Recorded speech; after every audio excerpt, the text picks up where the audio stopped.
Welcome everyone, another week's gone by and we're halfway through April now. As of posting this video, we have roughly a day or so left of the Mechanical Heart event before it goes away. I finished up farming the items that I wanted from the coin shop this week, so now I've got a Wonderoid heart on both the Corsair and the Xenon, along with one of the damaged skins which are available, and a 40 slot soul bag which will come in handy for the Corsair. On Friday I leveled up to level 248 on the Corsair, meaning I've got 2 to go until I'm 250. I should be 249 by next weekend, and I imagine within 2 weeks I'll be at level 250. I've decided that I'm going to take a break from the Corsair at level 250 and focus on the Jett for a little while. I've been saying for the past few months that I plan to have some Jett bossing content to post, and I'm going to start working towards that once the Corsair is level 250. I don't plan on grinding the Jett up to 250 just yet, but my current aim is to get to Latch so it's got 3 decently leveled arcane symbols. As for my gear, at the moment my goal is to move everything of value off the Aussie style Corsair onto the Jett and try to move as little as possible off the Eraser Corsair. Ideally, I'd like to reach a point where I can do weekly bossing across the Corsair, Jett and Xenon without needing to share equips across them all. I'm able to do that with the Xenon and the Corsair at the moment, but what I'll need to do is make a few new equips for the Corsair and then I'll have a few hand-me-down equips for the Jett. But at the moment, the main goal is to train on it for a few levels, do some bossing, and make some enjoyable content at the same time.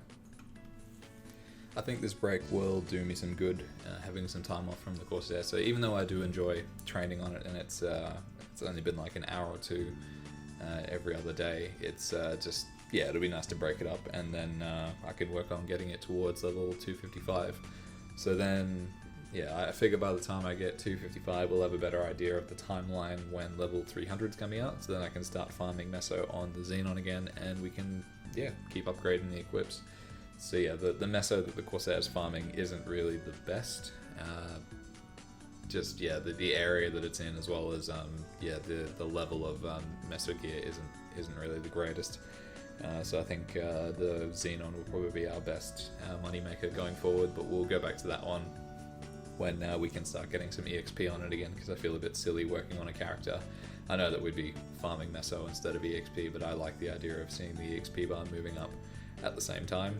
It was the opposite where I used to want to get to max level, so then I'd stop seeing that EXP bar moving. But if I'm going to be doing stuff where there's potential EXP up for grabs, I'd rather be doing it on a character that can get it as opposed to it not being able to get it.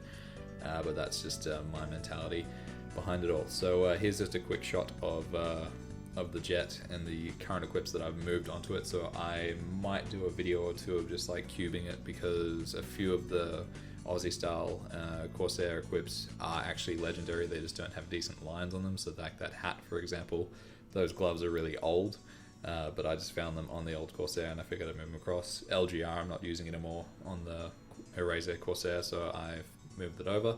I was surprised to see that I don't have an emblem or a badge, but I'll work on all that when the time comes. Well, that's all from me today. Hope you all had a great weekend, and keep an eye out for the next video. We've got one last Pokemon Snap video to come out, just to tidy up a few of the Pokemon that we didn't get throughout our journey of playing through each of the areas. Then we'll take a break for a week or so prior to the new Pokemon Snap being released for Nintendo Switch on April 30th. Catch you all later.